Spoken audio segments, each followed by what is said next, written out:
Today fuɗɗo den live meɗen on tinna. Ok. Tiki Ramadan a dit invitation. Ok, c'est bien. Rentonginde do parce que pendant qu'il est déjà 21h passé de 50, voilà, ce qui déjà on a dit. Ramadan joining. Bodo mi yaha mi anda anati nder ga si anati kadi da wawi wadde hito mi anda anati. Mi nati déjà langa même haynaki do image on. Ok, ko ɗum ɓe ni joining ɓe niɗa natude ko a gaynale natude mi anda noon si a natir avec image et si ko natirɗa ko seulement audio parce que y a les deux options a wawi natude ko avec image haynani tako ka live wala nata mi yaltituno mais hari en aussi déjà fuɗitagol live ok donc o habboɗen seeɗa par ce que ko woni wiide ko joining ɓe niɗa natude a gaynal natude taw few han joni ko ɓe ni ko en train de rejoindre au live donc a gaynale natude few. On va attendre un peu avant de ta deuxième téléphone. On doit mindara en même temps que les autres. Si on a ati parce que le jogido deuxième téléphone va au holu de lang. Qui est dans le live. Ara jettu kenen ti jullere de moƴƴa ɗaɓɓa ɗon atayon ko soblan faalaɗa ka ko simple. Ko premier moƴƴo. Premier moƴƴo. Bon tiga ɗo no wodi kadi ɓe kundara ɓe no addani en ɗo tiga. Andi yargol ata jakkida e tiga. Hay ɗum ko men kawtal ni tiga maɓɓe moƴƴayɗo. Ah, ça c'est très bien, d'accord. Min daari ɗo a yaltita taw ko ɓawlu ɗum woni ko yaltiti ɗo natude ko a gaynale natude mi anda noon si a natira avec ok ayi ko ɗum woni wadde ɗo a yaltitale taw pourtant ino inni han joni que tu es en train de rejoindre le live je sais pas pourquoi ça retarde un peu habitoɗen landoɗen kañum kadi jama on en attendant ko no ɓe reeni on attend un peu sabu ko tawi ko ni no yiɗa natude mi ala yiwde e commentaire ji ɗin yiɗi ƴawde kono mi wawataɗi janngude par ce que ngol bindol ɗon ngol win a wawi janngude ok konno yimɓe ɓe woni e wiwde bon rien fusi yaltata quoi ɗum reni ok hay commentaire ji ɗin ala yiwde lan yiwde commentaire ji na yiwde commentaire ji kono noon commentaire ji ɗi woni e wiwde landoɗen jam eske mo yaltiti eske ɗo yiwde mo kanko Ramadan bon on voit rien non on voit rien ok là c'est pas bien on ne voit pas pas bien ok on va attendre en joni vous ne voyez rien ndara somi waɗiri ni kañum kadi si wawa yaltintinde goɗɗum nane ko takko life on yalnata à peu près quelques secondes mi yaltituno mais tawi déjà en kubayno ok joni ɗo kadi habbode par ce que han joni ko ɓe inni ko joining han joni a natali ko d'après kamɓe ko ɓe wi kon a natali taw ka live c'est ce que ça dit et c'est bizarre parce que normalement ino duwano tawde ara naati ni attends je vais faire quelque chose ici voir ce que ça va donner ino wawi wonde ara ɓe signali live on parce que ɓe signali live on ils vont pas peut-être accepter que goɗɗo naatu nder ga on est déjà à 1000 personnes en train de regarder on a fait quoi combien de minutes 5 minutes déjà gibi natuɗa ɗo normalement ino hanuno tawde ara yaltiti min ko tawata mi yaltitata kon ina grave ko an woni mi falanoɓe yiidema moƴƴa si fuɗɗode yewtere meɗen nden en attendant ok allo sikki o yalti pour x raison o yalti Ramadan mi sikki a yalti mi anda kon ɗo waɗi toon kono a yalti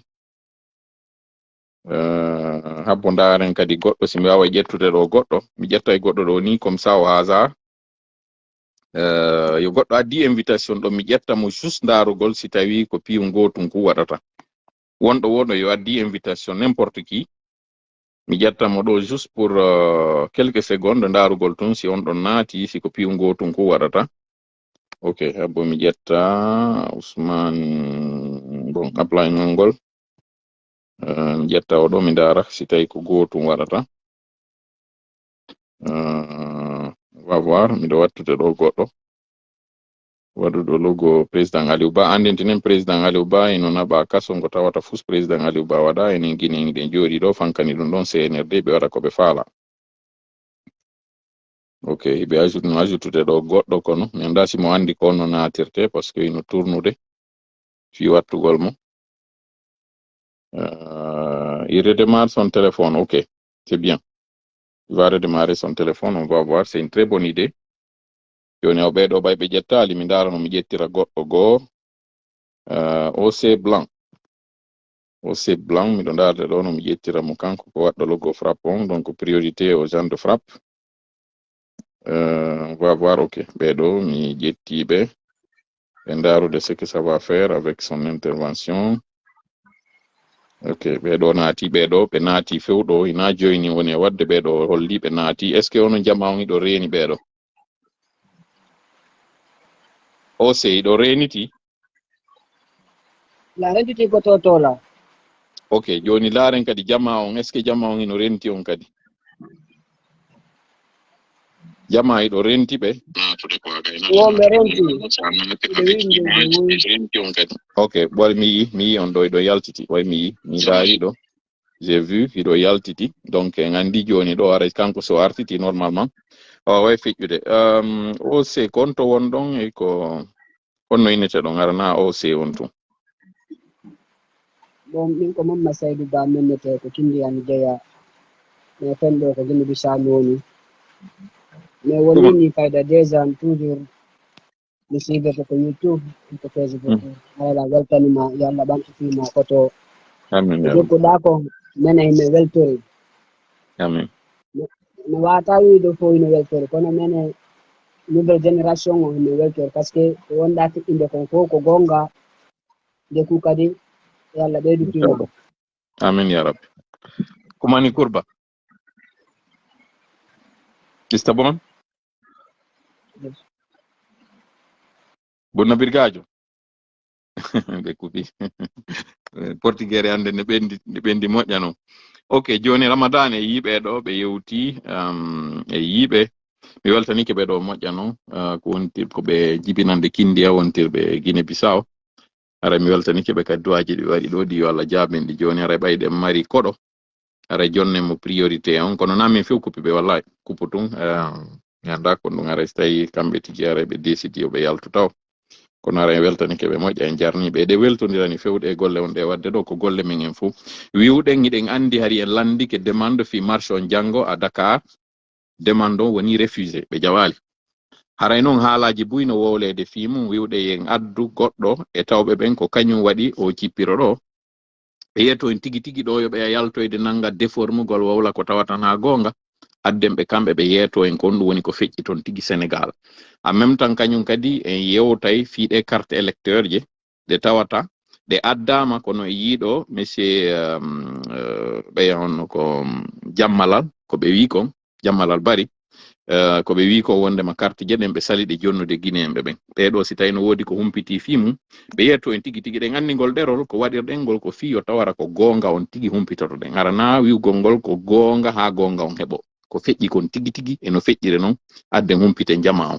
eɗen andi e wi si feƴƴi Guinée guinéenɓe ɓen ka ɓe ɓuri ɗuɗde ko Sénégal warin ko Guinée ɗimmo si tawi noon Guinée e wawata wadde marche Sénégal kadi ka holinoɗen ɗon e wawa wadde marche ɓe salanike en ɗon haray ko honɗum waweten famude mum ko honɗum kadi waren taskotoɗen wari yewten ɗo fii ka tawata blogueur jo goja ka yewtino lebbi ɓawo ɗo noon ado d'ailleurs ɓe yaltinde o constitution fii ko tawata komɓe wi janano sodata terrain Guinée kaɓe eɓɓuno waɗugol blogueur jo sénégalais jo déjà projo kamɓe CNRD hari yewtino fii ɗum o landi musidɓe makko wonɓe ɓen Sénégal ton fi on ɗum Guinée kañum ina wadde on sariya ɗon alors que kamɓe noon wonɓe Sénégal ɓen ɓe accidi guinéenɓe ɓen no soodude terinji ton so jentitike ɗum ɗo o yiyay ɗon noon andon ha hon to ɓe sikkuɓe ɓe wonde may ɓe daɗi ka jananidi en anday en daɗali fanni manti en seedali e ɓeɗo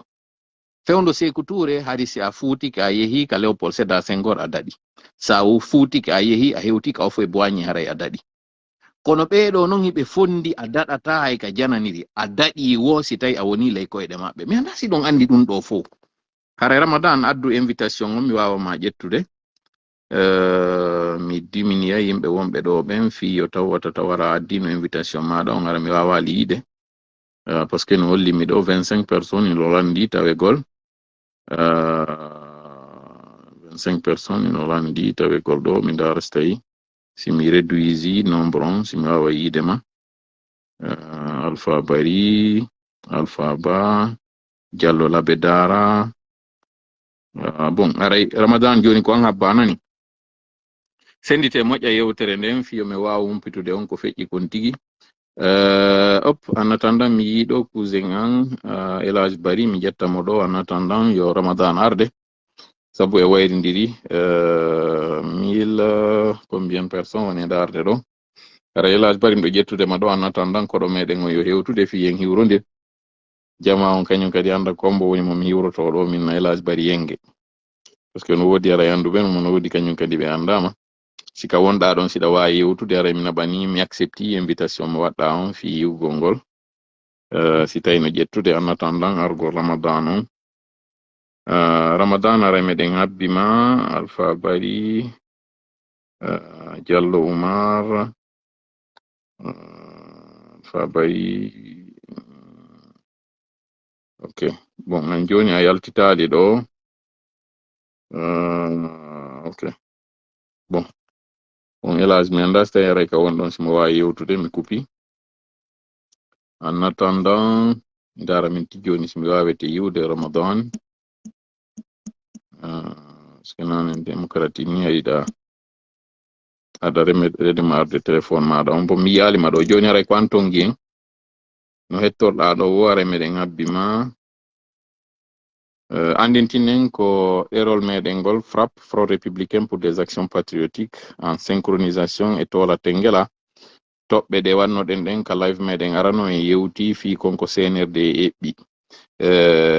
ñamete lellay seeɗa ɗe balɗe ɗo farine fi biredi on kañum e maaro sabu ko noon CNRD décidiri ɗe balɗe ɗo weelingol jama on en humpitike binde ka wonɗe wadde live on ɗo ɓe inni wo avion je typique sengo beylari ndin terlen ka simandu woniri ton ɗen andi simandu ko entre Kerouane Beyla ko terlen ton mon simandu woni ko ɓeynata kon kangawol ngol ko terlen ton ɗum woniri ɓe inni avion je atterrisi ton est ce que ko avion je projet on atterrisi ton ka ko soriɓe no woɓɓe wiiri en woɓɓe kadi inni ɓe yi mouvement suspect c'est à dire yimɓe groupe aji yimɓe ino circulude e frontiére meɗen on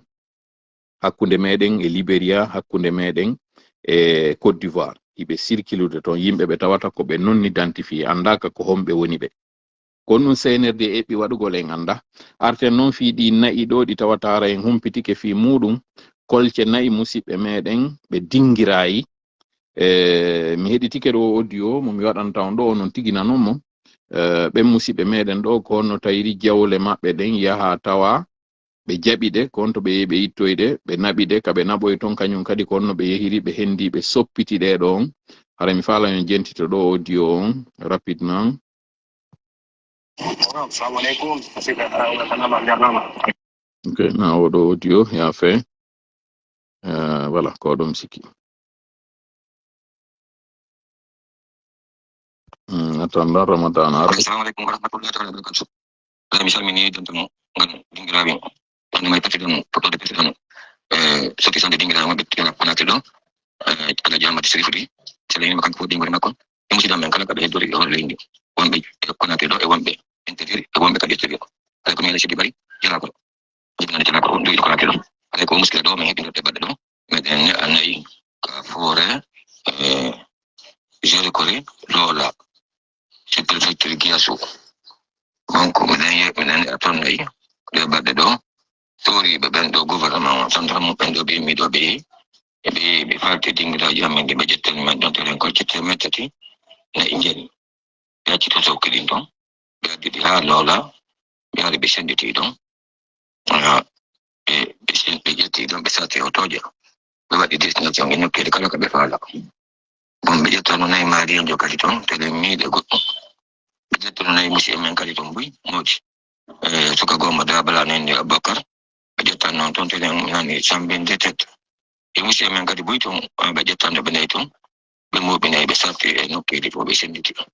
e prefecture ji dum kadi do fo e nokkede din kadi ha ko na be sarto ala e mawditi dum kadi den tan dingira be ngam fo ala e ko muskila men e be bal nana e men din ko e ala ba fekki nonde e Ramadan ara mede habima ala ba fekki man yetta donc be addidi lola di hoti dem alarba bimbi be jettidi be hoti alarba e 14 alarba e 14 be hoti lola be ndiana wonbe sokki ajiti dum be acci ka ñal boy cetti ko be acci dum on kadi ngira tan ko kadi bu ini mayto be ñi ji din na bam be yawno don ka be yaani be tay ko ci tati no rimi tangi don be jettidi hay ne di mettare bi mudum be jettidi be yewi kawto be jettidi be sokki ñal be ko don wonno do hay tele ndi ci ko may ko don tay ko may ale ko parce que on ko min bi fam de baldo on to go mutan men dingira yo e kala ko on tigi mare sabu fi wadi ta goro meden e mudum be jokki fi mudum moditi no ke dum andi fi ok ara yo nani do mi sikki o naati Ramadan ara ko min tigi ajutuma parce que mi yali invitation ma dan kono ajutima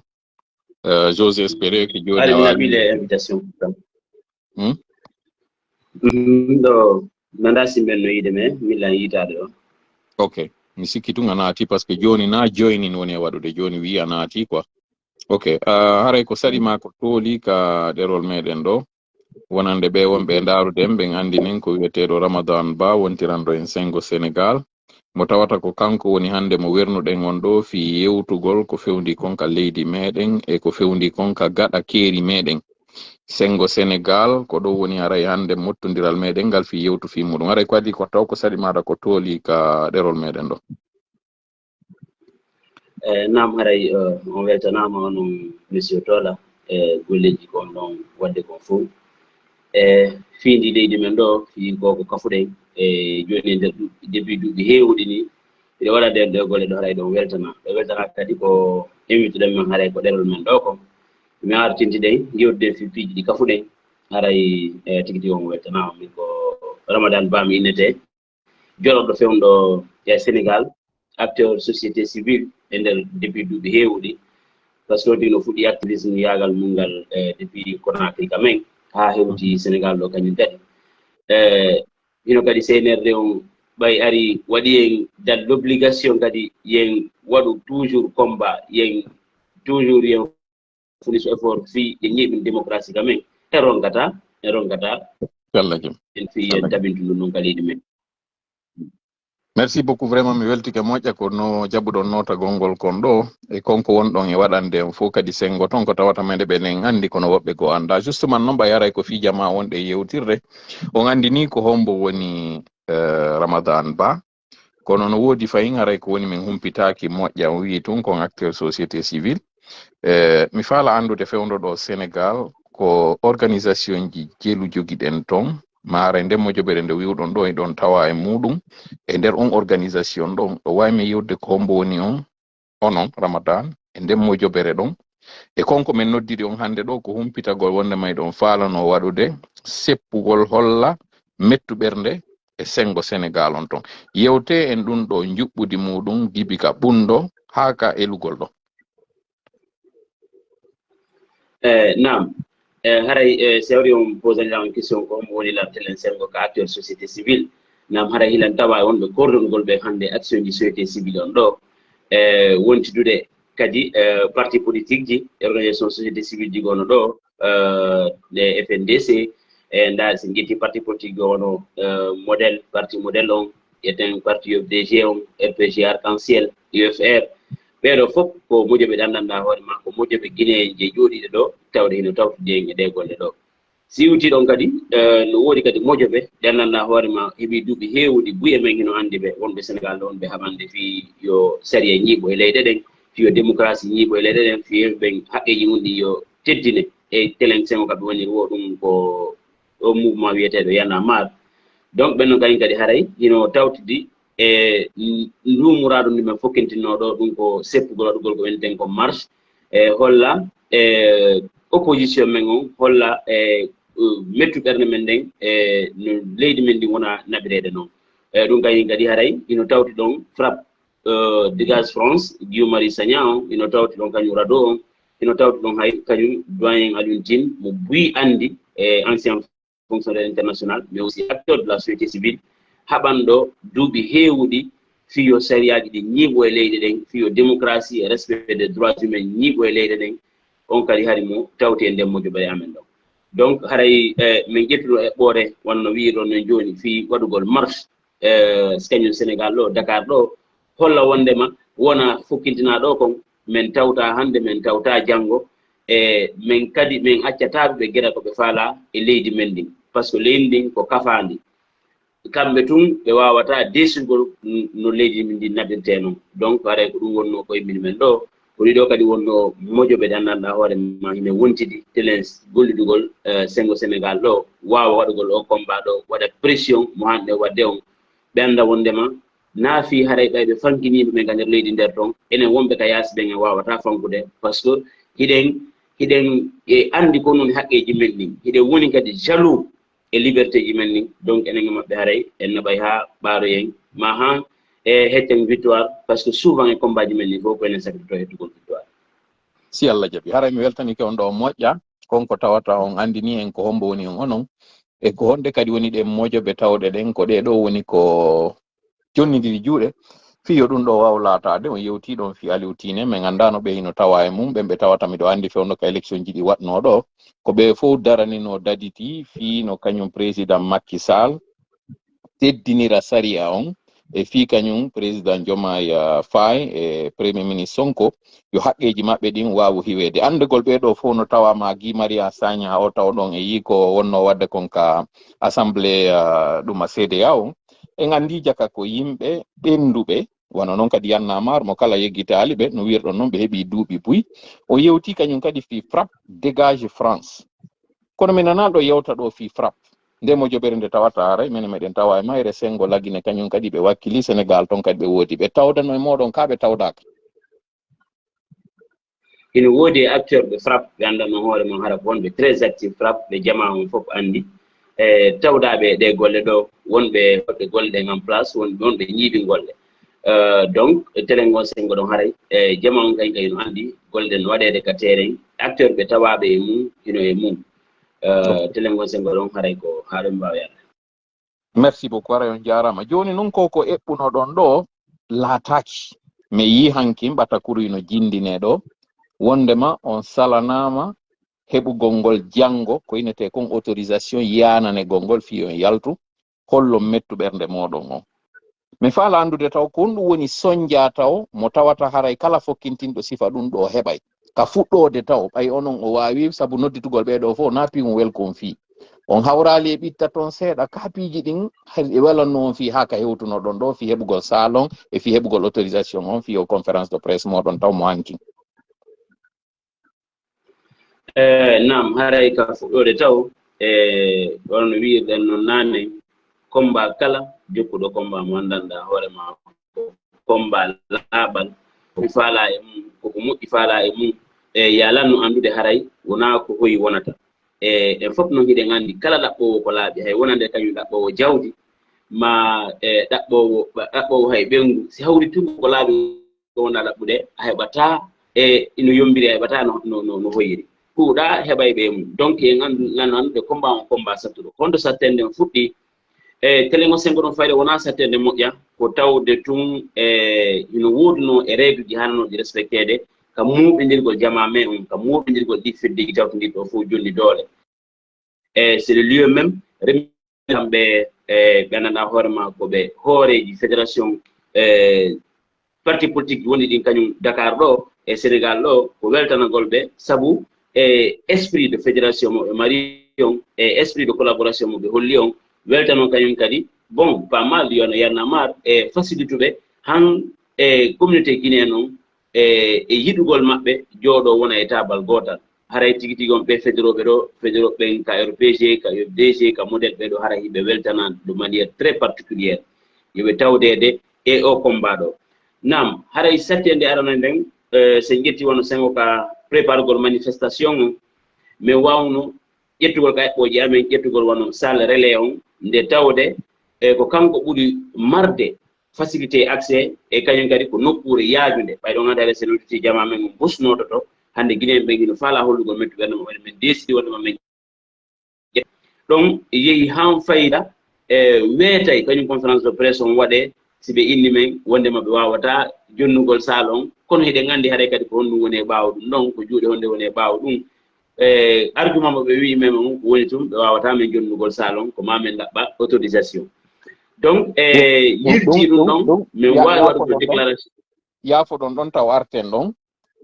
simi faami moƴƴa nokkure nde faalano ɗon fottude mottodiron fi waɗugol conférence de presse ɗo na marché ɗo ko yon fottu ɗum yewton andi no jama on on ɗum woni ko eɓɓa kon ɓe salani on saal ɗon nden nokkure ɗon ko relede wiyete c'est ça tigile woni wo ko ma heɓon autorisation fi événement wona ɗo e waɗede ko ɓe inata kon indoor c'est à dire dans une salle fermée ɓe ini wo ko ma heɓon autorisation fi mum exactement wono no ngalɗiniri on ni ko ni minen kadi ngalɗinirno ɓay min hendi kon réponse ɗon wondema haray ko autorisation bon woodi noon marɓe expérience e mum golluɓe duuɓi heewɗi e deden no ɓenni bon ɓeni sayi ɗum ɗo haray waɗi haray woodi ko ari ɓaawo joni ɓay ɓenni haray ɓe wawata hen jonnude e hoore implication ji ɓuyi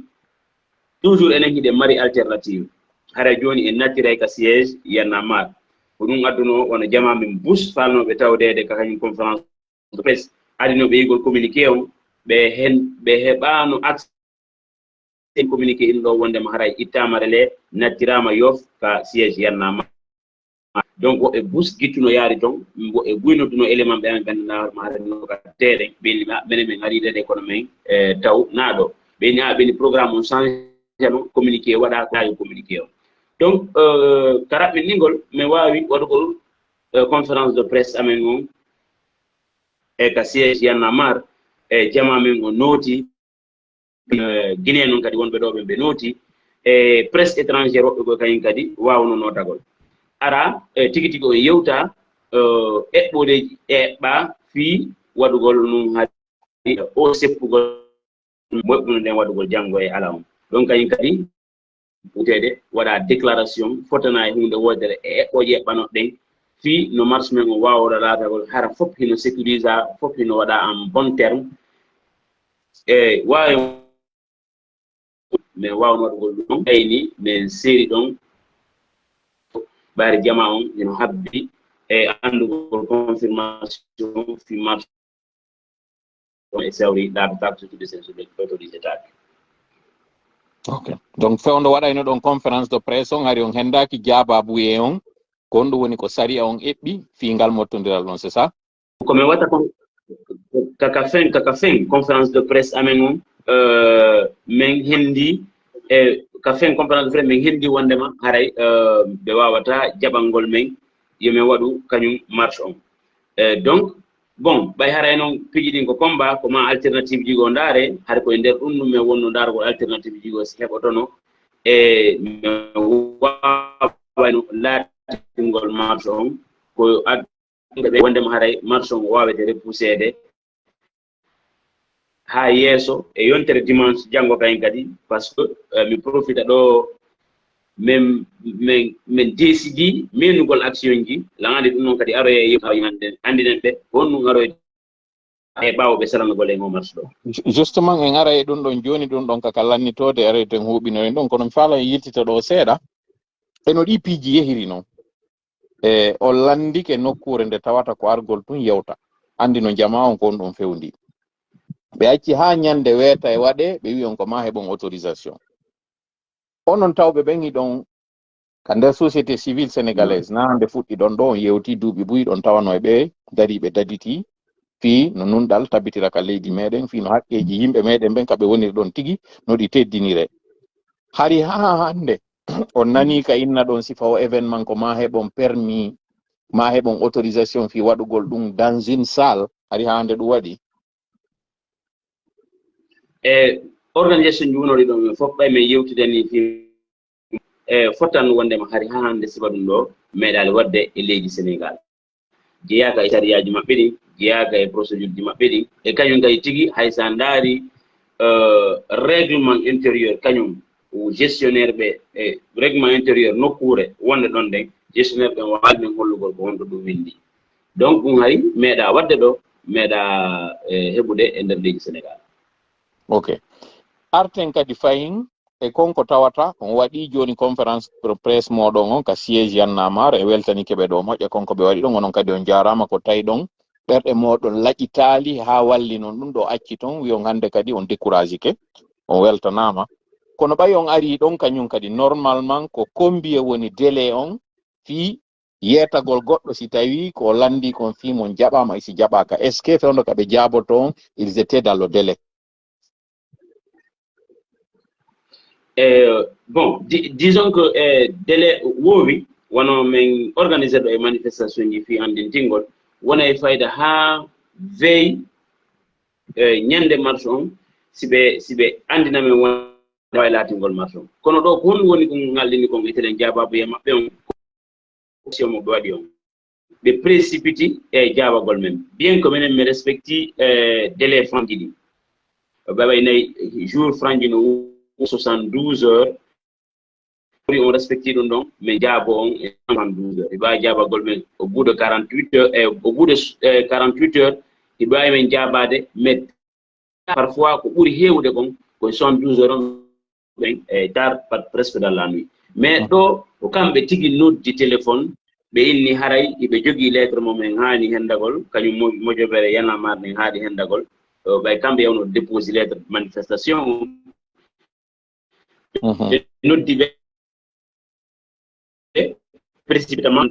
fi parson ko ɗon kamɓe gimmini goɗɗo o yehi kadi ndi tawi motif kadi motif waɗaɗo nder ton on sincèrement haray ino koye goɗɗo wota ngalaw e neɗɗo mondanɗa hoorema pendant plusieurs années sabu droit de l'homme sabu démocratie e yettugol surtout e leydi ndi nanɗo indentema hoorema ko leydi wiyete ndi sen limuɓe piirangol fi haqqeji yimɓe mo andanɗa hoorema ko wiigol ko sabu libre circulation des personnes et de leur bien connexion on no mewde seeɗa mi anda si tawi on ajustata connexion on seeɗa no mewde seeɗa kono sinami faayu par ce que ko ɗum mi landotono on joni ɓay ɓe inni ɓe salaniki on ɓe yinni kon ɗum waɗi si ɓe salani on haɗi ɗo yewtude ɗum ɗo wondema ko ɓe inni ko entrave à la libre circulation des personnes et de leurs biens ko ɗum woni ko haɗugol yimɓe ɓen ɓe wawa jindude kamɓe machine ji maɓɓe ɗin ka nden nokkure nde landi ɗon nden ɗon c'est ça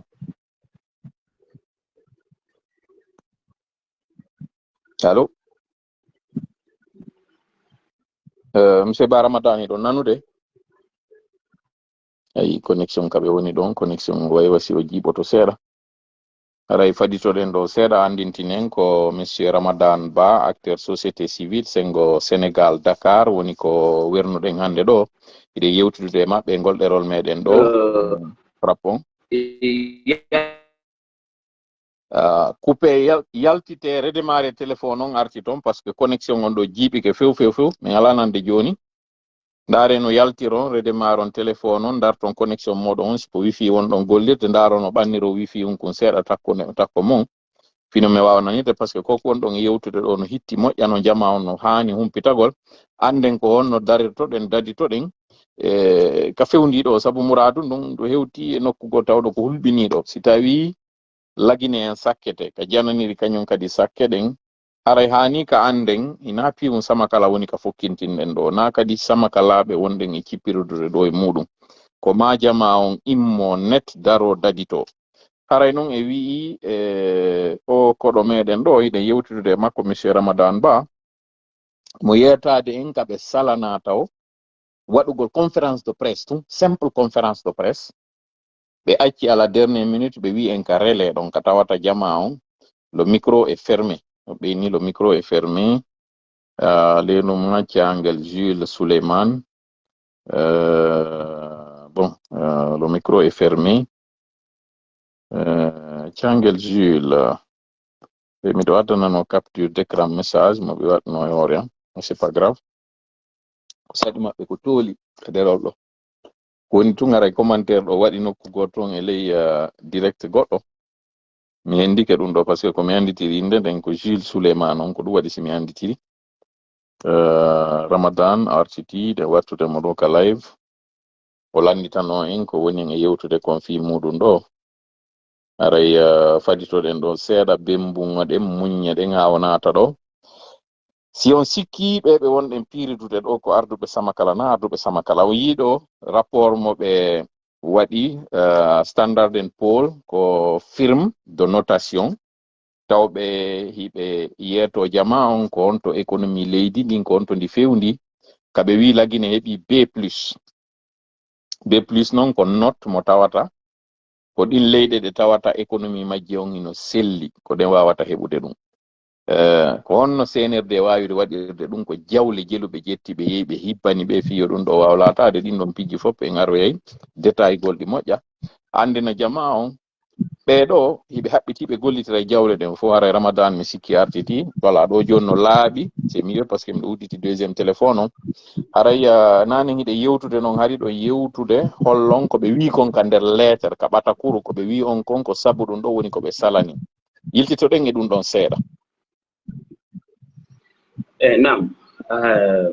haray ko wono motif mo ɓe holli on ka lettre ɗon ko wi'ugol haɗay yimɓe ɓen e jawgoye mum koy wawa jindugol normalement joni noon so ndaari wono menen itinéraire mumen jonni on e tammo men jonni on hay ko évitugol ɗum ɗon fof e kadi e ñalande men suɓi nden kadi ɗum noon kadi hara on tigi yeggitali ko ñalande ala nden men suɓino dimanche donc ƴiwandema kadi 15h ha 19h ma sikono mari activité dartoygol piiwoye mum e dimanche innede tun 15h haray on tigi hewtiti fayda ka mum fof hara hewtiti fof ka mum soƴƴata nden ñande waɗi simen suɓani ɗin ereji ɗon donc on ɗum ɗon ɓe invoqué comme motif bon justement no woodi ɗum yafoɗollan ɗon par ce que yewtere koye soɓɓudu jaabete ɓeyni wondema haray ɗon sakkade yimɓe ɓen e alatiri nde tawata yimɓe haray ɗuuɗaka yaasi e saayi kadi mo tawata haray yimɓe ino tañƴina ko woni waray ɓe gayni wadde ko ɓe waɗata kon kono juma feƴƴuɗo ɗo e yika réseaux sociaux ji ka tawata opposant ɓe ɓen ko ɗum woni dartiɓe ɓen lundiɓe ɓen e laamu ngun tawɓe ɓen kañum kadi no downi jungo fi laamu ngun ɓen ɓe waɗuno yaltugol holla mettu ɓernde maɓɓe ɓe buyi e yiɗum ɗon e juma on kono tawiri ɓen ɗon kañum yananama yaltugol e juma ñande tawiɗen andi Sénégal e julɓe muɗum e julirdaji muɗum e yimɓe ka yaltata juule nder e yaasi ɓen ɗon ɓe salanaka ono noon e alati on salanama kono no wawi ɗon sifade ɗon ɗon on yi haray ko noon wiyeten ka haala porte ko 2 poids 2 mesures sina ɗum ko e juma wona no wiyirɗon ni ɓay mi andi jakay ɗo gandi Dakar ɗo moƴƴa e ɗo jumaji ɗen fayda jaamuje ɗen heeway ha yimɓe weɗita ka laaɓi kadi ko axe goto on kadi menen e ɓen ɗon kadi men landi ko période goto on kadi heure goto on menen e ɓen ɗon men landi kono ɓen ɗon différence on ko hon ɗum kamɓe koye jour ouvrable ɓe landi koye jumare ɓe landi ɓe landi kamɓe ɓe autorisa e hoorele fayda ko revendication goto menen e maɓɓe men mari à peu près donc ɓeɗo ɓe jaɓana menen men salana do son e jette ɗum fayda de en arta e wono ɓawtu seeɗa e piiji ɗe anndanɗa hoorema wonɓe ɗo ɓen tigi hara ko lamɓe wonɓe lamɓe wonɓe hannde Sénégal ɗo ɓe anndanɗa hoorema ko kamɓe woni dirigugol leydi ndin hannde e hiɗen anndi ɓawɗo ɗo seeɗa woodi no visite mo premier ministre Sénégal o wanno ka men ɓe hewti woodi no landal ngal ɓe landa ko yowiti e haqqeji e yowiti e sifa wono enen ineteɓe acteur société civile woɓɓe men haade ɗimmo e men hino nanga ɓe landiɓe fi ɗum kono ko honɗum premier ministre on wanno hiɗen anndi en fof ko honɗum premier ministre on wawno jabagol ɗon donc ɗum ɗon fof no addi hollugol e wondema est ce que haray leydi Sénégal ndin kadi tañƴinoɗen noon ko ɗon ndi woni ha joni en accide ɗum noon e citoyen Sénégal ɓe ɓuuri marde droit jabagol ɗum ɗo en fi kala en fof koen panafricain ɓe wawa jabanogol en ɗum ɗon kono haray en anndi wondema ɗo ɓe waɗi 2 poids 2 mesures e enen ɗo kañum kadi koyen citoyen ɓe ouest africain ɓe koyen citoyen ɓe africain ɓe e ɓe anndanɗa hoorema hen no falno exercegol droit ji mum e leydi démocratie wiyetende ko leydi démocratie eden andi kadi ngulamu do ko okabe plein liberté yo exerce droit ji mabbe din fondo be wonno kada ko laamu tawri beedo ari hande laamu tawi ko beedo wawata en bloggol si wadum do haray ko ngalo wonantay ngalaw jeno wonantay wonane mettu berne jeno kono en accetata sabu dum do en ngamitata sabu dum do en décourage ta ko sabu dum do en continue wono deññande si hawri wobbe hedi ke déclaration ji din non ko wanno ko yannama wanno non déclaration très costaud andingol wondema haray kongo ba don wawata marsude wawata ke jabanede e juma e jour ouvrable menen men salane e ala mi haray motif wiido wondema ko fiare jama on no ka yaasi jama wawata circulgol mo no haray mi wawata donc haray ko ni woni no men salirina non ko ni kadi woni no men yiri no be salori non haray après en wawa tirugol leçon ji woni mon ko justement jogitoɗon ɗon yiltitoɗen e konko wowluɗon ɗo joni nane wonɗo yuɓɓidirde e lewru juin 2025 ɗo kañum premier ministre Sonko ɓe yawno Laguine woodi kaɓe tintiti autorité ji ɗi mi faala jama on jentito ɗo konko tawata onon o mumuɗon seeɗa yewtuɗon kaɓe landano fewndo ɓe hewti Laguine gonno ɓe jaabino ara jentitoɗen ɗo. Excellence, je suis Émilie Bangoura, je suis journaliste à la radio Horizon FM. Je vais poser une question. Je pense que ma question a été répondue en partie, mais néanmoins, je vais poser parce que je trouve que la question elle est vraiment importante. Il y a des leaders d'opinion qui tiennent des propos menaçants par rapport à la présence massive des Guinéens au Sénégal. Peut-on dire que ces propos ne sont pas à prendre au sérieux, Monsieur le Premier ministre? Merci pour la question. Madame, je peux vous dire que c'est des propos à ne pas prendre au sérieux. En tout cas, tant que nous serons au pouvoir. Je prie Dieu pour qu'on soit là 50 ans au moins. Mais vous avez l'occasion de revenir sur cela. Le Sénégal, comme la Guinée, comme toutes les terres africaines, sont des pays d'ouverture, des pays d'accueil. Chaque pays doit réglementer évidemment les entrées et les sorties sur son territoire national, ne serait-ce que pour des soucis de sécurité. Mais au-delà de ce contrôle minimal qui ne peut manquer, nos pays sont réputés être des traditions d'accueil. Et je suis aujourd'hui en Guinée. Je suis sûr que même vous, madame, si on remontait un peu loin vos origines, vous ne serez pas surpris qu'un de vos grands-parents ait quitté la Sierra Leone ou le Sénégal ou le Mali pour être ici en Guinée. Et c'est pourquoi il y a des idéologies que nous ne pouvons pas accepter. Elles sont intolérables. Nous ne pouvons pas accepter des idéologies xénophobes. Le Sénégal est un pays démocratique où la liberté d'expression est garantie, la liberté d'association également, mais ces libertés sont encadrées. Je peux rassurer que tous les Guinéens, vous connaissez déjà mes positions sur la question, que j'ai exprimées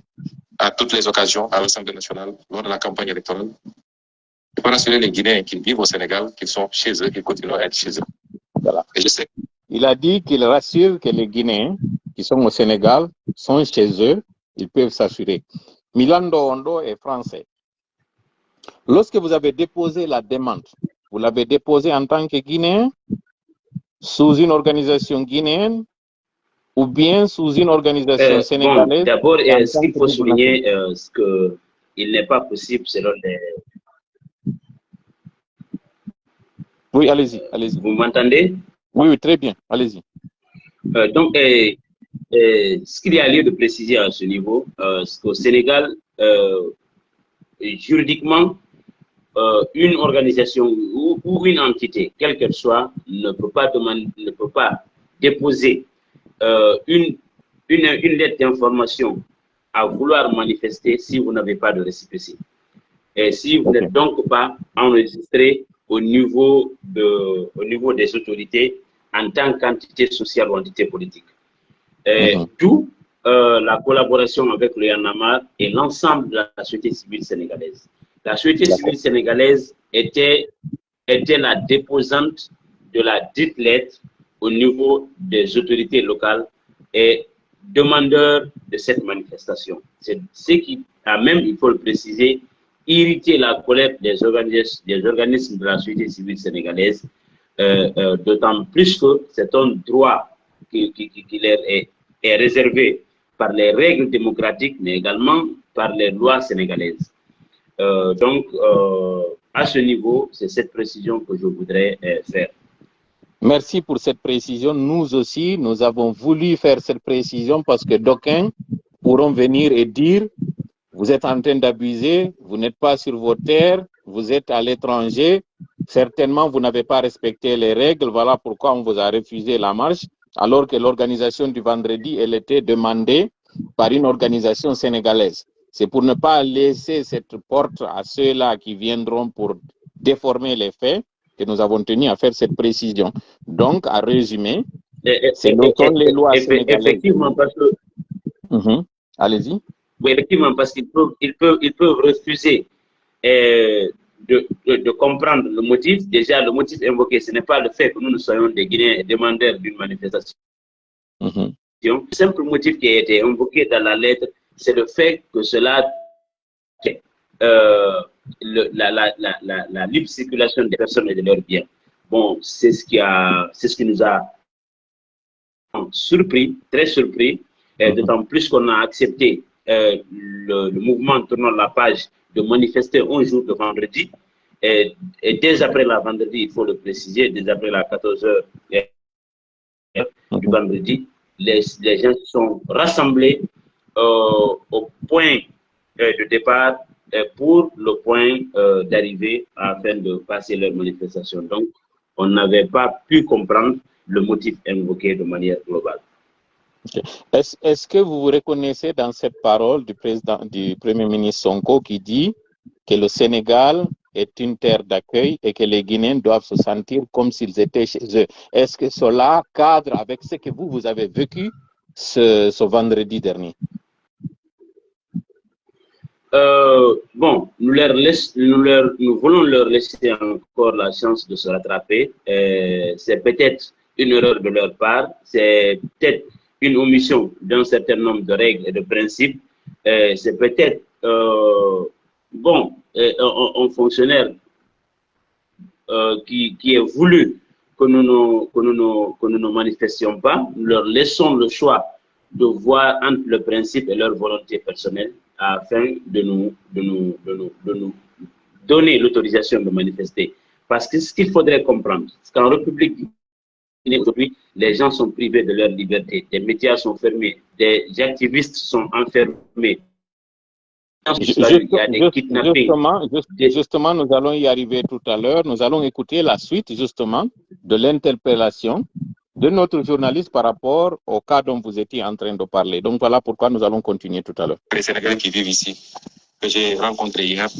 sont traités de la même manière ici, en République de Guinée. De manière générale, la question que vous soulevez maintenant me permet d'aborder une autre sur les discours d'intolérance et de haine facilités par les réseaux sociaux. Je voudrais appeler notre jeunesse à prendre conscience que cela ne les grandit pas. Ce n'est pas toute notre jeunesse, mais ceux qui se livrent à ces discours, quelquefois appuyés par des politiques, malheureusement. Les problèmes que nous avons à l'intérieur de nos pays ne sont pas dus à la présence d'étrangers. C'est dû à l'incapacité de nos leaders dans le passé à gérer nos pays au mieux de leurs intérêts. C'est dû à la corruption endémique, c'est dû à la manière dont nos ressources naturelles ont été bazardées pour la plupart, notre incapacité à avoir une vision articulée, cohérente, permettant de travailler, d'industrialiser nos pays, de créer des emplois et de l'offrir aux jeunes. C'est ça nos vrais problèmes. À chaque fois que des pays ont des problèmes, y compris dans les pays occidentaux, vous le verrez, c'est l'autre qui est le responsable. Et on commence à chercher et à désigner. Ces idéologies ne peuvent pas être importées, elles sont inacceptables. Et je lance un appel à cette jeunesse, je sais souvent qu'elle m'écoute au-delà du Sénégal. Cette inimité, le terme n'est pas trop fort. Quand on voyait des compétitions sportives, si la Guinée doit rencontrer le Sénégal, c'est comme si on allait en guerre, alors que c'est tapé sur le ballon simplement. Ça vole très bas, les gens s'insultent, les gens se disent des mots. Il faut que nous revenions à ce qui nous a été légué par nos devanciers. Nous sommes des frères, des peuples amis. Je ne dirais même pas des peuples, nous sommes des nations, frères, sœurs du moins, mais nous sommes un seul et même peuple. Et je voudrais vous rassurer qu'au Sénégal, toutes les dispositions ont été prises pour que les discours xénophobes indexant l'autre simplement parce qu'il est, que ces discours disparaissent et qu'ils ne soient jamais suivis d'actes. Je vous remercie.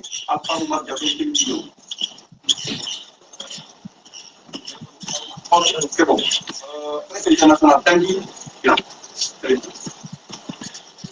Bonsoir, monsieur le Premier ministre. Donc voilà, je m'appelle Tanguy Bilan, je suis journaliste pour RFI, mais je m'exprime au nom également de mes confrères de la presse internationale. Alors en Guinée, ça fait maintenant de nombreux mois que 2 activistes de la société civile et un journaliste ont disparu.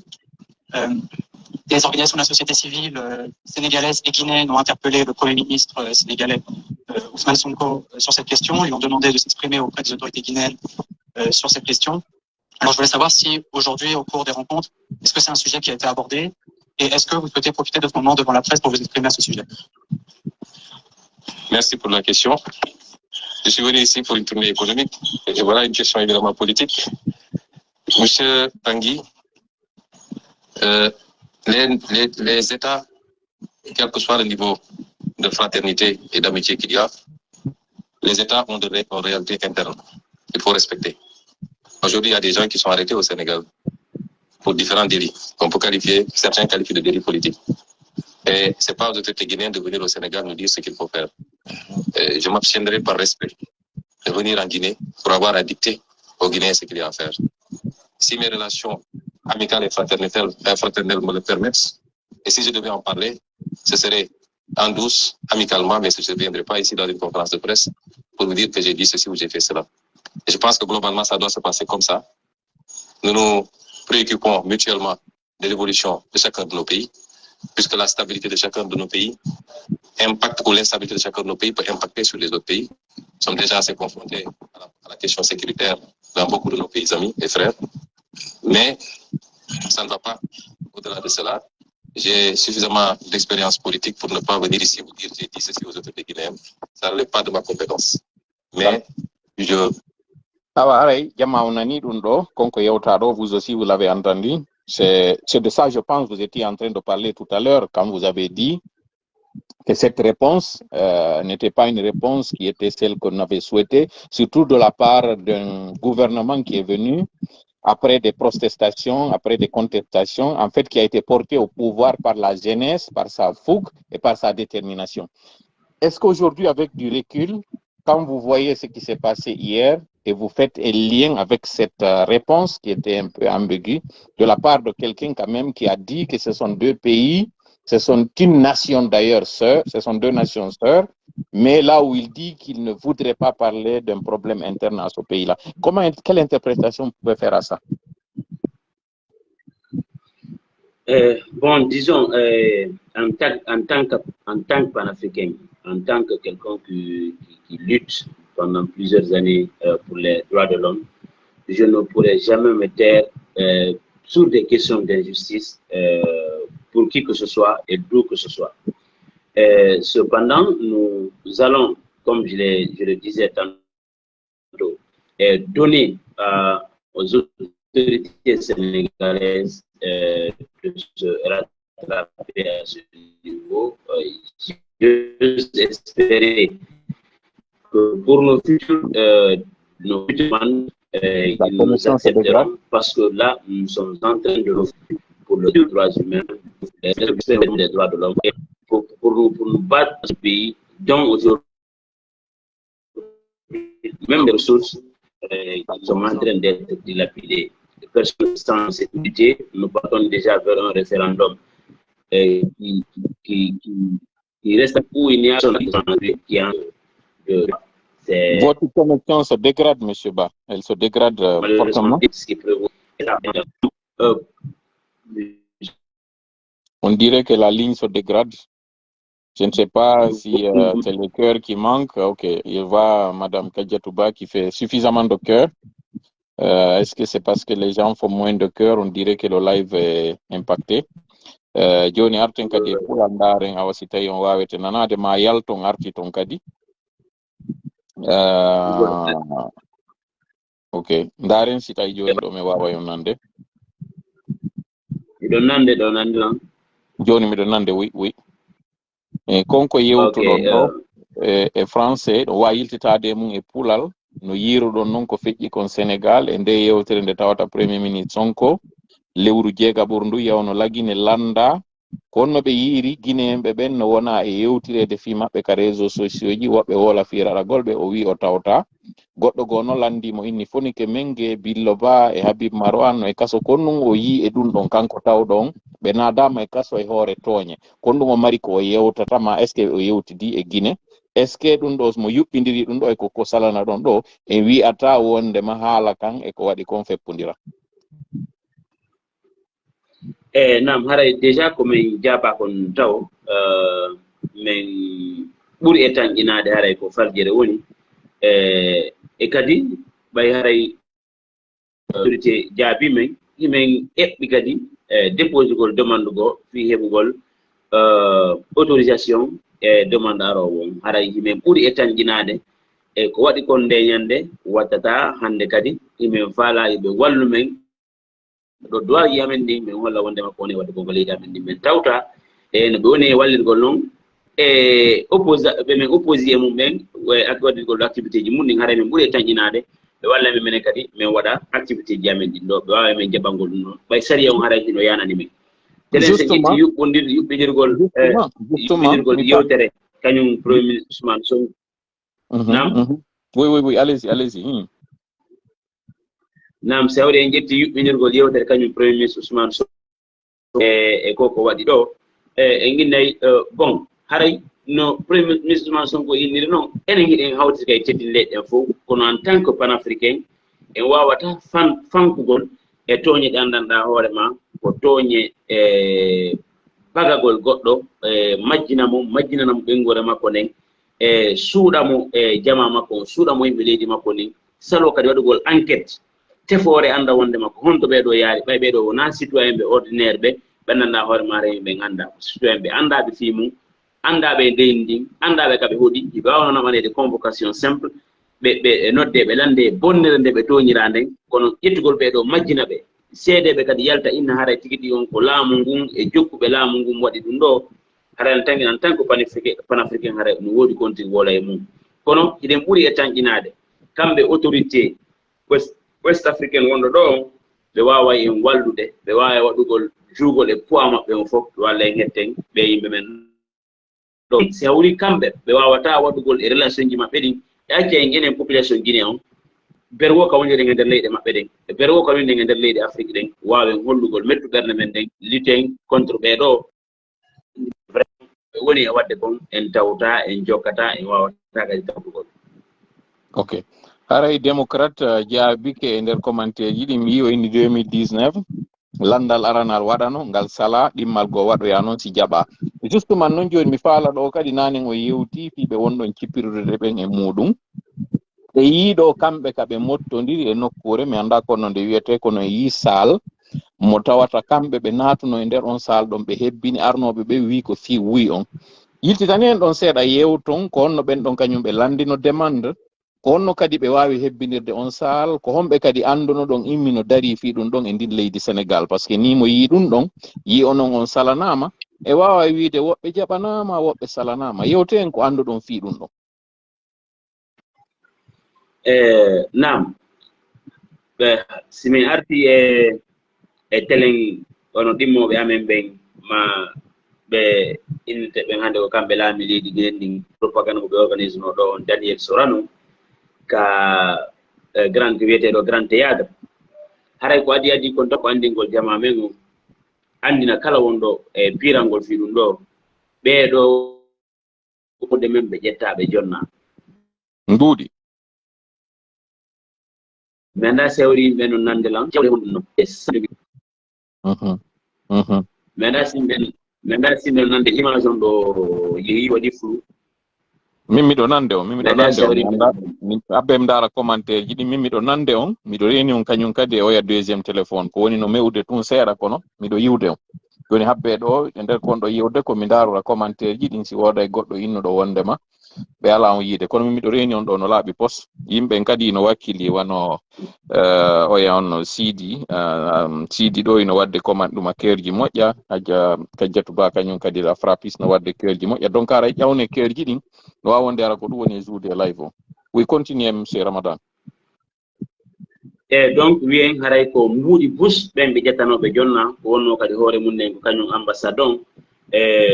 ambassade Guinée wonɗo on Sénégal ɗo kañum woɓɓe goo tawaɓe ka haut conseil des Guinéens du Sénégal yimɓe goo ɓe anndanɗa hoorema haray ko koptaɓe ni tu ƴetta jonna mbuuɗi ɓay CNRD o no woodi mbuuɗi koɓe ƴetta ɓe hayga harna wallitagol yimɓe ɓen ko woni welede kon yimɓe ɓen ko woni heɓugol accident ji kon leydi ko woni yiwugol kon e hoole yimɓe accident ji ko woni e wadde ɓuuran e ndiyan ko manque leydi ndin kon e laawi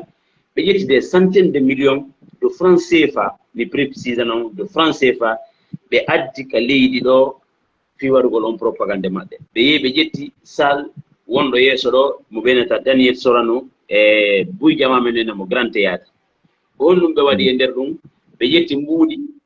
ɓe senditani yimɓe e dologoy ɓe moƴƴini dologoy ɗum ngari ɓe senditani yimɓe fimi ɓe gartawde nden propagande yi ha ɓay ani woɓɓe e men e yimɓe men go ko ŋaññiliɓe ɓay ɓe tawi yimɓe men ɓen tu wawata hebbinde ɓe naatuno hay e quartier ji ɗemi andi plateau ɗo Rebus e ko ɓe wiyata ɗon Médina e Niay Thioker ɓe naati ɗi quartier ji ko yimɓe leydi ɓe ƴawni ɓe otoje ɓe jonni ɓe pancarte ɓe jonni ɓe t-shirt ji ɓen wawi yewgol naata fi ɓe hebbi on sal ko ɗum woni ɗin image ɗino ɗon ɗon ko ɗin on propagande feƴƴi ɗon kala kadi ɗon fayda hino yi fami moƴƴa ɗo yon continuide taw konko ɓe yaltini ɗon ko sifa ko ɓe wonno wadde kon jaka lagini ɓe yeɓe waɗoy kadi ka jananiri ƴettugol yimɓe importa ɓe yoɓa ɓe naada ɓe nder salji ƴetta image ko ɗum woni ko ɓe yehi ɓe waɗoy toon ne ɗum woni ko ɓe waɗi Sénégal ɗo otoje no ɗo e waɗede transport public ɗe ɓeynte jaga jaay ko fanɗi fanɗi woɗe ƴettay une cinquantaine de personnes ɓuri 50 personnes ko ɗo ɓe luwi une centaine de véhicules ɓe ƴetti ɓe luwi ɓe transporte yimɓe ɓen ɓe addi ɓe ndeññande fayda hay rewayno ɓen ka corniche rewayno ɓen ka e on axe ɗon bus e heɓuno embouteillage tellement otoje no gaari ɓe addi yimɓe finaalugol yimɓe ɓen waɗa o propagande maɓɓe laati wono leñande o yewti fi jaga njaay on yewti fi centaine de millions mais nani ɓe ina ɗen jaga njaaje ɗon ko wiyete kon alaka bon maɗum ko ɓe inata kon magbanaka meɗen ɓe ƴettuno waɗerlen ɓuri 10 gotal kala men nani yimɓe wanoterlen 10 ma nogay naata e nder ton ɓe joni mo kala semmi donc ɗum woni ko haala 100 millions francs CFA wonɗe yewtude ɗo fimo c'est ça na wona mbuuɗi sama kala wonde yewtugol ɗo fimo ena ɗon lanni o hinaɗo hiɗo ena ɗon lanni mojoɓe séréji e clanji piiji koɓe invituno ɓenno fof ko jonnaɓe mbuuɗi goto kala e maɓɓe harna ara ɓe naataka nder arna ara ɓe jonde semmi on groupe ɗi séré jonne ɗo ɓay ɗum noon kadi gasi yimɓe leydi kadi ka quartier ji har ko yimɓe leydi harna ɗum ɗo namusi en yahanaɓe Thiaroye yahanaɓe Tengue Rufisque yahanaɓe e Grand Médine yahanaɓe nokkeli goo adda harnaɓen hara kadi ko yimɓe leydi tigi tigi naate ka quartier ji jonnama t-shirt jonnama pancarte jonnama semmi innama jawka oto ko a yewtum naata jogoɗa pancarte ma hay fus a wulata ɗum min yii mi yandi ɗum ɗon guite am hiɗon andi wono ndeññande men organise no équipe wawɗo hewtugol toon ndeññande ari hewti ka nder salle toon yeeso officiel ɓe min ini haare koko woni wadde ɗo men to mi wawata accugol waɗon propagande ko watton kon bonno jawle amen ko bonno ton gande leydi aron kadi biyaniɗi waɗon ɗum ɗo ndeññande men hewtuno ɗon e woodi oɓe ɓen tigi woodi woɓɓe organisateur ɓen min équipe an o nannguno emen agresi men min hayɓe barmino lanko jungo ɗo ne wawi ko barmi on sembi kono ɓay haray ko leydi ndi wonɗen e pirande min déciduno Portugal plainte contre X on plainte no waali ka police centrale ni plateau e haray mi wawata ciru ɗum noon feƴƴani hoore men ɓe ko Guinée en noddita nde ñande minen min ari min wowli komin faala wowlde kon joni si ɓe nangi men e hoore mum ɓe agresi men mi ala minen kamen yamen nanggaɓe mi yaami wulde ka sariya haray on plainte ɗo no waali to ɗum noon haari ko entre parenthèse noon ɓawti ɗum noon ɓay seedama cette salle long ɓe hattali ɗon ɓe organise no dîner dans une complexe hôtelière ɗo ɓe organise dîner ɓe invite des centaines d'invités mo kala chaque invité ji hewɗo o jonaɗo e 100 000 eko fawi 100 000 francs eko fawi yimɓe ɓen jonaɗo nde ñande chaque personne présente à ce dîner jonnano nde ñande 100 000 francs eko fawi waɗe enveloppe jonne yawnoɓe ɗon ɓe plus de 150 personnes yawno ɗon e on complexe hôtelier mo non e wolade ɗon yimɓe mari information ji mum ɗum ɓe yahano ɓen jonnane kañum kadi 100 000 eko fawi waɗana ɗum kañum kadi des dépôts via des comptes électroniques ɓe waɗana dépôt ji ka compte maɓɓe ɓay on hettaki on heɓata ko hettinoɓe ngari ko kono noon on heɓay e mbere ɗum ɗo ɗum kadi waɗano ko nambuɗi seeɗa waɗirte ɓandu maɓɓe ɗum ɗum ɗo fof ko jewre yandanɗa hoore ma wona jewrede kamɓe ɓe yandañi ko keesji état du iɗen moƴƴi hani motivagol iɗen wawi iɗen hani ƴettugol engagement e hoore men innugol ndiɗeɗi ɗo ko mandi changea e hoore ɓe changea wawa suddude ɓe fof wawata lolnade ɗumɗa kono ko maɓe heɓa goɗɗum kaɓe adda ɓe baka ɗo waɗe ko mandi hetto par ce que hande sa daari ko woni wadde ɗo a tawi ɗum ɗo ko jam ko mawɗana kadi ara yewtuɗa goɗɗo goɗɗum o jaɓanama fiyo yaw ha tabita wondema ka haala memmini ka hande ɗo o waway heɓude no makkiron ka ha hendo suddon gonga o watton fenade ƴetton fenade nden wattonde gonga suɓi o yiya Sénégal o ko no tawata ɗon noon ɗen baaɓe ƴettanoɗe paka ɗon ɓe tawata koye leggal si ɗi kaaki ɗo ɗi yorali ɗon ɗi saami ɗi wawata suudude ɓanndu ɗon on dolo yewten fiife ono ka wiwɗon ɗo jama on hino ɓitti oɗo hina yewten ɓitta mo jama on heɓuno fewno ka resansagol sengo Sénégal mi landike on ɗum si tawi ɓe ƴetti ɗi jawɗi ɗo fof ɓe funsiɗi en nani fewndo innano recensement recenseur ɓe arnoɓe toon ɓe garno hollude tampere ɗe ɓe marno fi imprimante fi encre fi perdiem ji maɓɓe ɗin wiyete en ko honno recensement on feƴƴirno Sénégal est ce que jama on fo recensino e hande ɗo en yi yaltuɓe inni carte je ɗen hino kaggaɓe sali ɓe jonnude yiyate men ɗon kadi ko humpiti ɗon fimi seytan o aray o cuɗinana en o holla en o wonirana en o tabintinana en fondo ngol o rasira en yo ɓerne mo waalo koko wonɗon ɗo mo savoir réussir ono woni e gongon ko ɓeɗa woni e o waɗanan hay indice ji ɗiyeteɗin on andi o koye gonga woni on andi o yi ko waɗi kon ɗo ko waɗa yiɗa o yi otoje o addi o jonni en seede o ɗo capable hinotoje o jonni en kono ardene hakketumo ndaare tawo ɗen village ji ɗi wona ɗon addanede ɗen otoje takkatje e centre de vote e centre de recensement goto ɓe wata recensugol lattanino ɗon ɗaɗɗin seeɗe mugono ɗo sa woni gesa o ɓeynema ɗo joni oɗo wula tuun ɓeyni étranger fof ko 127 mille quelque carburant ngal lanni ɗum no wawi wonde sénégal ɗo ɗum no lannude ɗum wawata wonde sénégal ɗo tum ino wawi heɓugol triple ɗum ɗon ene o ko yiɗuɗoma eme recence ɗo ɓe haɗa ko gañuma recensement o waɗu en temps normal e dalle règle là e wawi heɓugol citoyen ɓe joni ɓe ari ɓe recensére ni yimɓe yimɓe gawa ara dalo e 4 e 3 heures hay 4 heures du matin windito e feuille pimbi on ɗo watta wadde ɗon feuille goɗɗo goo hara puusi e mum windi oɗo point sens imo windi ɗum kadi ɓe jaɓa kuuɗe e juuɗe yimɓe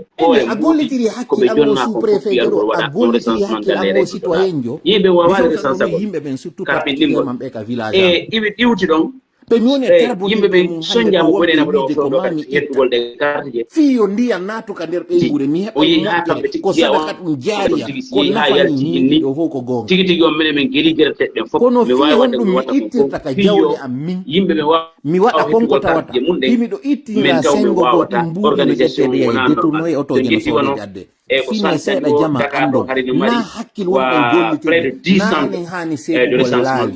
ina enen hani darnugol lappa na enen hani waɗugol l'école na enen hani ƴettugol en charge enseignant communautaire na enen hani ƴettugol en charge médecin communautaire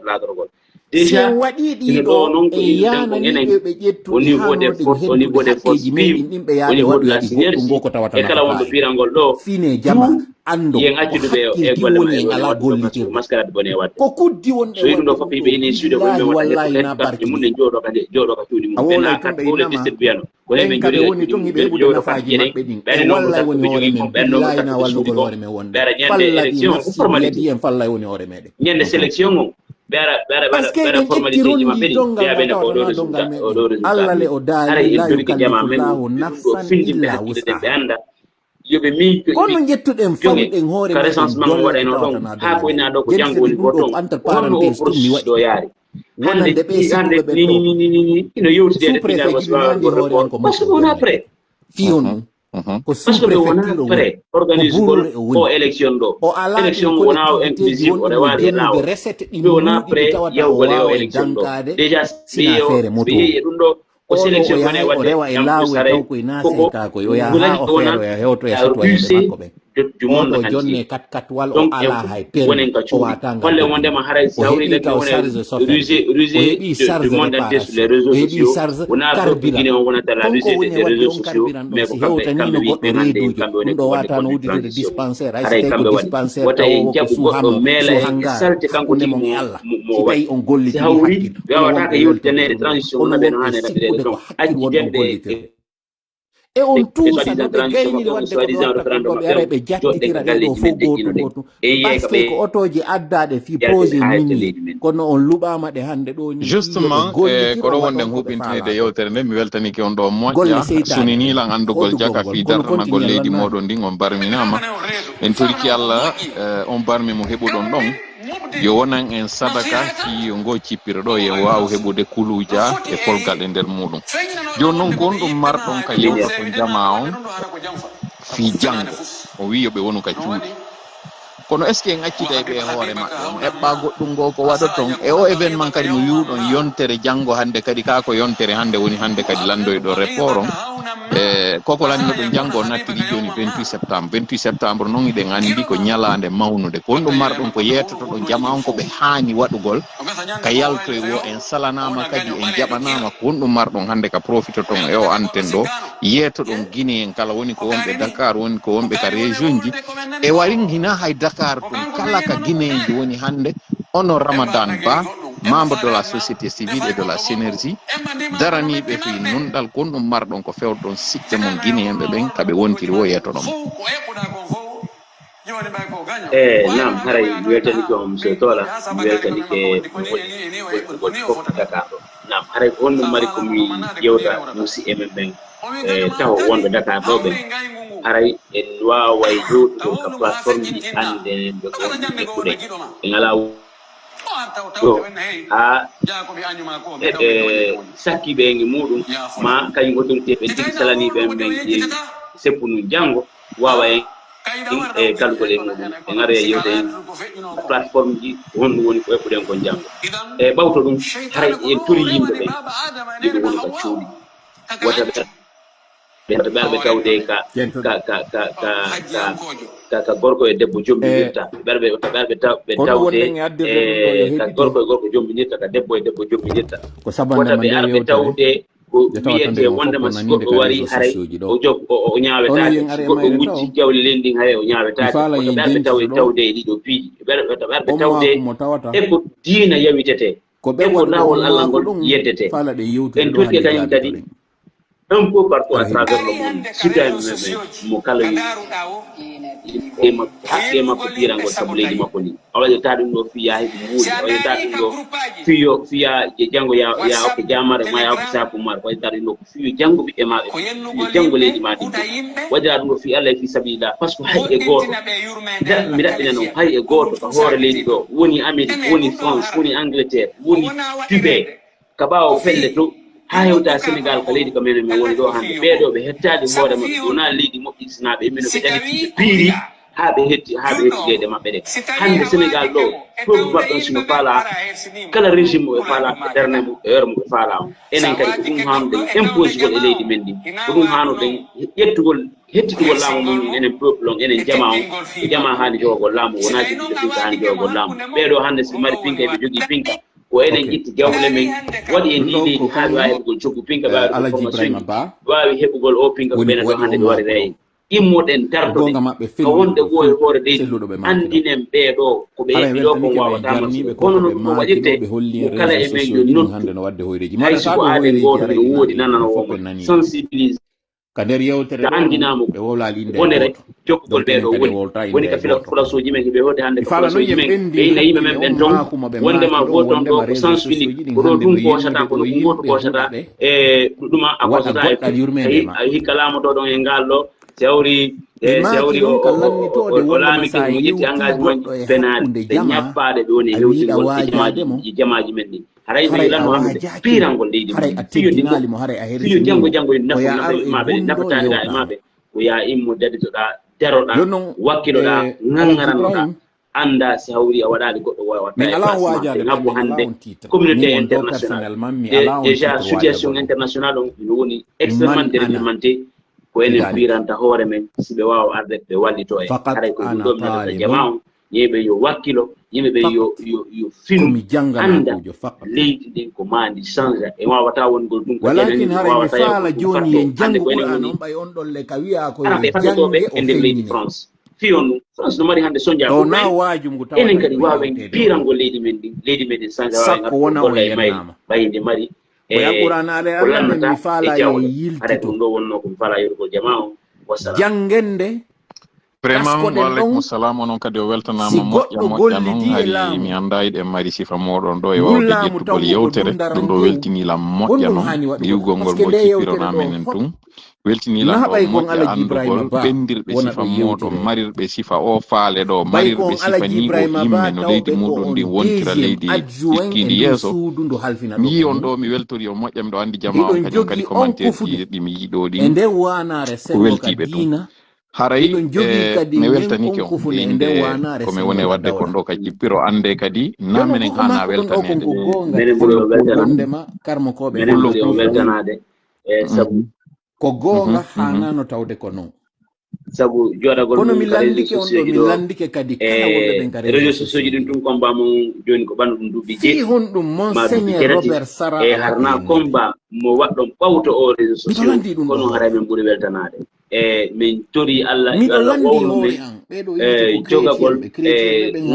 ngaɗa muñño wakkilo e howon suudiaji wonɗi mum ɗi fof hande onon monsieur tola hewtugo kono fi on ɗum alaji sérif bari galaba ɗon fala yiɗugol e ɓen hande ɗum noon neɗɗo kala marɗo ɓernde tagaɗo sora yiɗi kañum kadi yittugol e ɓen gure mum ɗen o ko mbaɗo fof on sacrifie ɗum noon watti ɗum sadaka o ƴetti hoore mum on tumbi e juuɗe guinéen kono hande ɓen ɓuuri e weltanade hande ko foni keɓen gue ɓurɗo weltanade ko billu ɓurɗo weltanade hande ko ɓurɗo weltanade ko marwan ɓurɗo weltanade hande ko ɓeɗo fof ɓe andanɗa hoore maɓe ɓe ƴettaɗe jawle ɓe ñaami ɓe fangi ɓe ni o no wona ko ŋaññilare maɓɓe andi hande woto kala no wolde inde maɓɓe haray ko onon ɓuuri e weltanede ko wakkilagol wawa toola wawa funike men gue wawa billo wawa jani alpha ɓeɗo ko gandanɗa hoore ma waɗi firande wawa tunnuno wawa ibrahima diallo gandanɗa hoore ma junde hande toole leydi men ɗin ko ɗum ɗo merci beaucoup komin weltani on ɗo weltani kadi jamma on fo ari ɗo wiide nane sa nani calɗi bungi ko ɗaɗi ɗi woni ko yeɗɗi ko no woni ɗaɗi amen ɗi hande ɗo yiwgol non onon ko on ɗaɗi ko on fiindi ko on ɓiɓɓe ko on calɗi ko on fof ko ono woni bindere nde gara ɗum ɗo no weltini men moƴƴa noon min kadi mi profita ɗo mi weltano on mi weltano parti politique ji ɗin fédéraux ji ɗin ɗon fof rpg ufdg modèle on profiten ɗo andinen président modèle on daraniɗo en daditi hande ɗo no kaso ko kaso ngo natani en enen andine ɗum ɗo fof noon ɓeɗo yalti wo ñande enen kadi immiɗen dartoɗen haray fe goɗɗum no arde jonna yimɓe ɓen consigne koɓe hani waɗugol haray mi weltanama moƴƴa siɗo mari ka faal ɗon ɓeyditude ɗo haray meɗen tuɗi nowru ɗo yen moɓidirde ɗo huuɓiten jonde ɗe heɗi jaɓani ɗo fewɗo boni e jama nam haray ko wayiɓe wakkilo tum wono wonnoon fi président Aliou Ba e ɓeɗe fof ko enen ɓe piirani ha ɓe naati kaso enen kadi ɓe piirani ha ɓe yalta e kaso e wonɓe ɓen exil takkaɗa keewi ɓeɗo fof ɓe piirani ha leydi président sello hewtata leydi kañum monsieur tola hewtata leydi ɓeɗo fof wonɓe ko gaɗa keeri société touré Oustaz Abdallah Mombeya on nani ko ɓe yewti ɗo kon ɓe fewti CNDD CNRD RPG PIP ɓe yewti nde yewtere woɓɓe no ƴetti addi ha ɗo dayi on ɗo fotam tore keni kono ke Allah jentete ko en ɗum heɓu hikkata kisiye en yeeso heɓu ɗon kadi wiyaray ɗo porgale joni ko kella woni en inna nani kippirɗo ɗo ɓe hara yi yewti watan fi weddito men ɗo CNRD ñande ɓe fara ɗo lagini wo ɓe ko sali men ko dogari tooli miɗo kono yiɗi jentete ko ɓe yontere hande yewti kadi yeeso e ɗon wawa fottoyde ɗo joɗoɗen anden konno préparatif yiɗin anden kondu yettoto ɗon jama on par rapport e événement mo waɗo ɗon ɗon haray wota weddito fewi meɗen ɗo koye disposition mum me woni voilà donc har ɗum andi inchallah ko ko en goto voilà donc ko ɗum ara en andi ko enen e monsieur Ramadan Ba wonno ko fottidi tintidi ɗo e ngal yewtidal meɗen ɗo ngal tawata en timmini ɗo leere e minitaji nogay e go'o haray ko ɗo wonɗen e huɓitude jonde meɗen nden ɗo weltanode jama on fof ka tawata ɓe acciti ɗoygol maɓɓe ngol ɓe acciti golleji maɓɓe wonande woɓɓe ɓen ɓe ardi ɓe tawdama e meɗen nde yewtere ɗo andintinen ko wonnoɗe yewde fi mum ande ɗo ko toɓɓe tati toɓɓere araner nden ko fi konko ɓe eɓɓuno waɗugol janggo e hankin nun laataki ɓe ada taw ɓe salana nokkure nde ɓe falano fottude nden e nder salle ɓe yewta finalement ɓe sakkitori yawoygol ka mouvement yannamar siége maɓɓe ɓen ɗon werni en janggo kadi hadno heɓɓano yaltugol waɗa seppugol holla mettu ɓernde ɗum ɗon kañum kadi ɓe acci ala dernier minute ɓe salani en konko ɓe yewti ɗon kon hakkil ƴettali ɓay ko wiwgol ngol hara yiɗen sakki yimɓe ɓen rewgol maɓɓe feƴƴa kamɓe jawle maɓɓe andi nden noon e juma feƴƴunoɗo ɗo mouvement ngo kañum kadi adno woduno e nokkure wotere nden ko sendi wo ko saayi on ɓeeɗa waɗi e juma ɓeeɗa waɗi ɓeeɗa ko fonduno waɗugol ko alati ko yewti en ɗon ko onno ɗum ɗon feƴƴiɗi e ko onno tawi haray yiɗen mari sikkiti goɗɗi goo wonaɗi e waɗede toon toɓɓere ɗimmere nden e yewtuno kañum kadi fii ko tawata woɓɓe goo noon kañum iwno lagine yehi saaki to e mbuuɗi ɓe waɗoy ka wiyeteɗon grand théâtre mottodiral ngal tawata saaki ti mbuuɗi ha nder len 100 000 francs CFA eɓe jonni yimɓe e ka tawata ɓe ƴetti 5 000 francs ɓe jonna yimɓe e feƴƴede ni siwa ko ɓe waɗi kol lagine pita ɗe balɗe ɗo ko sifa ɗum waɗa toon wokkugol séréji adda yimɓe menasa woɓɓe wulɓina ɓe inna son arali kaydi moɗon on hettata sifa ɗum justement noon toɓɓere tammere nden e yewti fi konko tawata recensement on ko wonno feƴƴiɗe ko wonno tawata ɓe salike jonnitugol yimɓe carte électeur ɓe maɓɓe ɓen haray noon oɗo ko yuɓɓodire ko yewti en kon fof ko andingol se immaki dariɗen dadiɗiɗen ndi leydi ɗo ndi gayni en fuutade haray en fof ko en immo nde tawata ɗate ala lagine sécurité ala lagine ndiyan ala lagine courant ala lagine ɓeɗo yiɓe fondiɓe ha jakka kamɓe ko laamu maɓɓe ɗum ko woni koɓe haaja e muɗum ngum ɗon noon si faala jama on fof ma e kamɓe na haaju maɓɓe ƴettugol ndi jawdi ɗo fof ya funsandi ka yaasi nafata e nafata ɓiɓɓe meɗen haray ko en immo en fof joni ndiɗen juuɗe janggo si Allah jaɓi en aroye ɗo waɗen laybu ko kañum kadi no gasa heɓen invité ɓe aroɓe yewta en ko feƴƴuno ko maneya justement e yewti ɗo fi angal piiji tawata eɗen hattoyɗinno ɓe aray ɗo ɓe yewta e mottodiral ngal jonnidir ɗon juuɗe onon walliti ɗon ɓen tawnoɓe ɓen cuuɗi maɓɓe hannde ɗo muti ɓe guureji maɓɓe hannde ɗo woni ko yani sayidi e koko waɗi ɗo kon ɓe yewta en mbuuɗi ko jeɗo heɓuno kono jama wallitira si feere nden heɓi ke yewten ɗon kañum kadi fi faalaɓe wallitade deftere tawɓe nden deftere ɗon kañum kadi haray nafa en haray ko ɗum ɗo marɗen wota gooto janngo yaltu yahay koko ɗon e wadde ɗo ni no yewtede fi report sen heeɓi kadi information fi report on en andina jama on wondema ɓe nattitiroy yeeso si ɓe menteni kañum kadi ande si on yalti wonande ɓen tawɓe ɓen no fondi yaltugol janggo so yalti ɓe fondi ɓe eɓɓay ɓe nanga on kikiɗe ɓe ƴettinoya on e sooriɓe kañum kadi no menacé yewtiɗo information mo heɓuɗen ala dernier minute sengo ka frontiére entre Laguine Libéria Laguine Côte d'Ivoire ɓe inni ɓe yi mouvement yimɓe ɓe tawata ko non identifié no ƴawra no jonta avion je tippike sengo beyla e nder jemma hanki on kondu wonno eɗen avion je gumpitaki taw kono ɓay haray kala ko nanoɗen ɗo kesi en adday sino kursude en adday jama on yetoɗen ɓe ɗo nawnare nde yewtuɗen ɗen hanki fimmuɗum yimɓe no woodi ka maapini fi mayre o en andini sinde nangi goɗɗo ko tawnti panique yo waɗa hoore mum en quarantaine o waɗojo balɗe immo e ha kono boobo woy koy naɓe koy ka centre on noon centre justement mo woni débordé wonɓe toon ɗuuɗuɓe ɓen nawni ala e place haray ko ɗum ɗo mannoɗen ɗo e weltanke jamma fof ɓe jarniɓe allahuma salli ala seydina Muhammad wa sallim wassalamu aleykum wa rahmatullahi wa barakatuh. Jon noon continue nde yewtere maɓɓe ɗo nde tawata noon ko ɓe waɗi nde ko e gangunal goɗɗo ƴetti ɗum ɗo waɗi